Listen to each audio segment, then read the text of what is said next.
நடுராத்திரியிலையும் போராளோ அன்னைக்கு தான் ஒரு உண்மையான சுதந்திரம்னு சொன்னவர் நமது தந்தை காந்தியடிகள். இன்னைக்கு அது போல தமிழ்நாடு முழுக்க ஒரே ஒரு குற்றச்சாட்டு தான் அண்ணன் மேல இருக்கு. அதுவும் இந்த பெண்கள் கூட்டத்தில் நான் சொல்றேன், எங்க பார்த்தாலும் பாலியல் வன்கொடுமை, போதை கலாச்சாரம் இருக்கு. இதை தவிர வேற என்ன சொல்ல முடியும்? வேற ஒன்றும் சொல்ல முடியாது இந்த ஆட்சியின் மேல.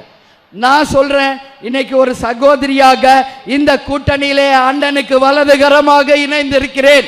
அப்படி எங்காவது ஒரு பெண்ணுக்கு ஏதாவது என்றால் நான் அண்ணன் கிட்ட உரிமையா பேசுவேன்.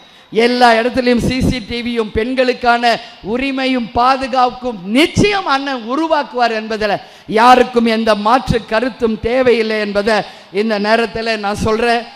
பெண்கள் என்றாலே சக்திக்கு இணையானவர்கள். ஒட்டுமொத்த சக்திகளே இன்னைக்கு ஒன்றிணைந்திருக்கிறோம். நீங்க எல்லாரும் நாம் அனைவரும் இணைந்து சக்திகளாக நம் தமிழ்நாட்டையும் நமது திராவிட பாரம்பரியத்தையும் காக்க வேண்டிய ஒரு தருணம் என்பது சொல்றேன். அதனால தமிழ்நாட்டுக்கு ஏதாவது ஒரு சின்ன ஒரு பேட் நடந்தா உடனே நாம் எல்லாம் யாரா மாறுவோம்? ஜான்சி ராணியாக மாறுவோம், வேலு நாச்சியாராக மாறுவோம், குழலியாக மாறுவோம்.